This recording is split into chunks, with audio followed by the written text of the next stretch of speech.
Hello, ladies and gentlemen, and welcome to your very first Algebra 2 assignment. What you're going to be doing is you're going to be creating presentations for me that kind of review the material from Algebra 1, all right? So basically, the overall gist about what you're going to be expected to do is that you're going to be making a Google Slides for me where you're all going to be assigned a different kind of prerequisite chapter or review chapter from Algebra 1, and you're going to kind of show me what you know from that chapter and kind of present the information. That way, what we can do is that we're going to share these with the rest of the class, and everybody's going to kind of look at the stuff that they weren't responsible for to try to review some of the stuff that we did last year in Algebra 1.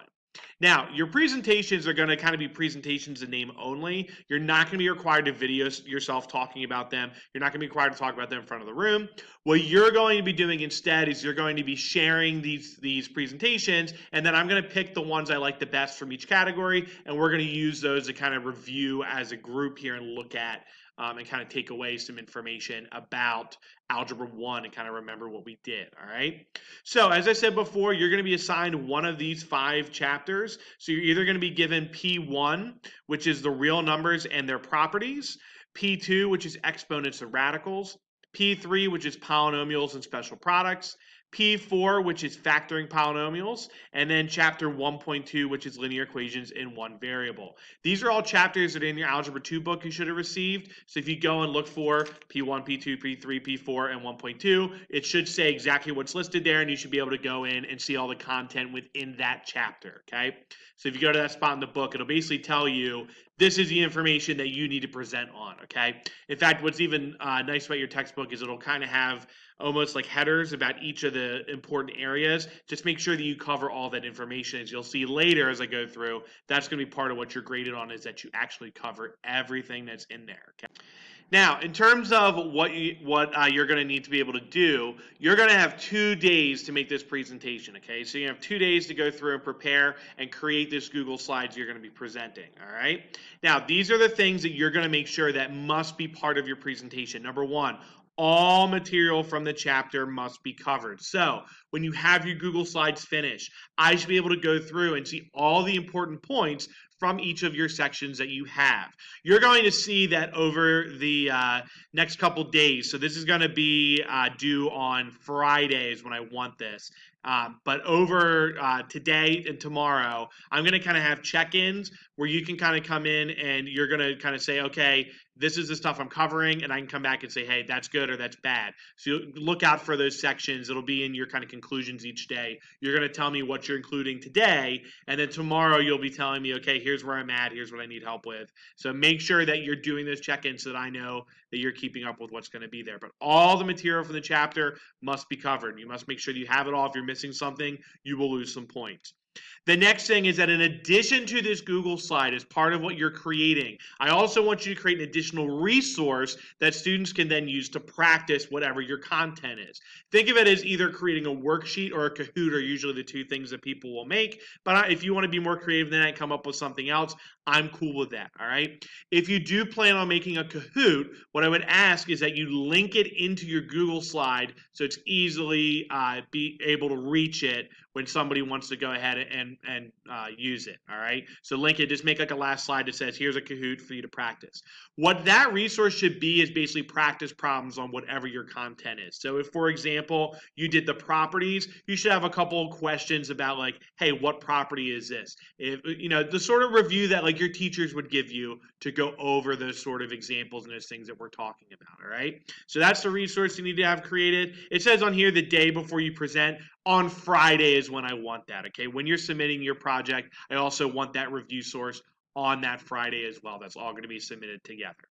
And then last but not least, it says a visual aid. That's basically you need to have that Google slide created, okay? Normally, I would have students be presenting this. You guys are just going to create these Google slides, but that Google slide needs to be done. You can make it as nice as you would like to, make it look really nice. If you want to add pictures, whatever you want to do, that's sort of the stuff we're looking for, and make sure you have that.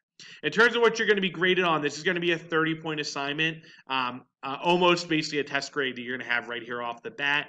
So a pretty major assignment, but as long as you follow the steps, there's no reason why you shouldn't get a 30 out of 30. If you look here, the way you're going to be graded is that all material is covered. That's the very first thing. If you're missing content, you're going to be missing points on that section. So please make sure you look at the chapter you're assigned and you go through and you say, okay, here are the big things that I need to be covering. Number 2 on there, you need to have that resource, okay? So you need to be able to make that resource that is basically just like some practice problems based off of your content. What I would suggest for you is that your resource should have at least one question on each of the major topics that you covered. Okay, so for example, if I was doing the properties, I would make sure I have a question on commutative property, associative property, distributive property, et cetera, or at least have a grab bag of enough things, properties, there's a lot of them, but have a grab bag of enough things that people can get a good sense of what you're doing.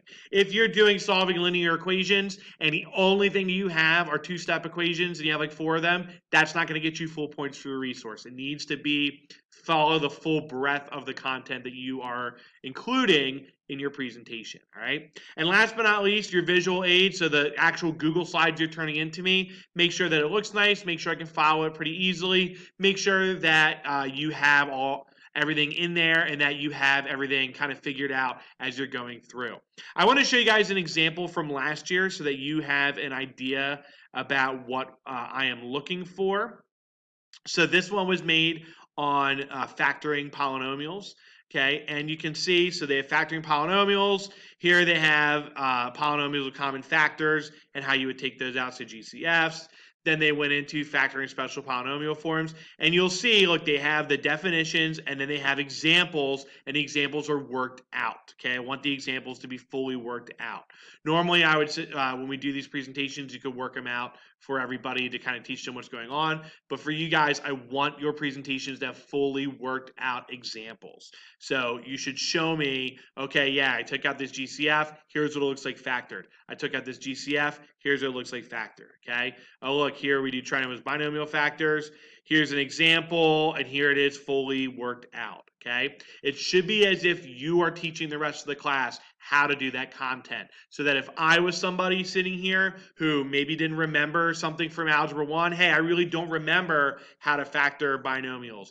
Oh, I'm looking at Joe Schmo's presentation, and their presentation walks me through the steps. Now I remember how to do that. I remember back to Mr. Conway's class now, okay?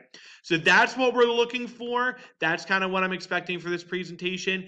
If you have any questions, please make sure that you either attend my Zoom session, or in that conclusion you're going to be doing today, that final lesson checkpoint, make sure you type in whatever your question is in addition to, here's the content I'm going to be covering, all right?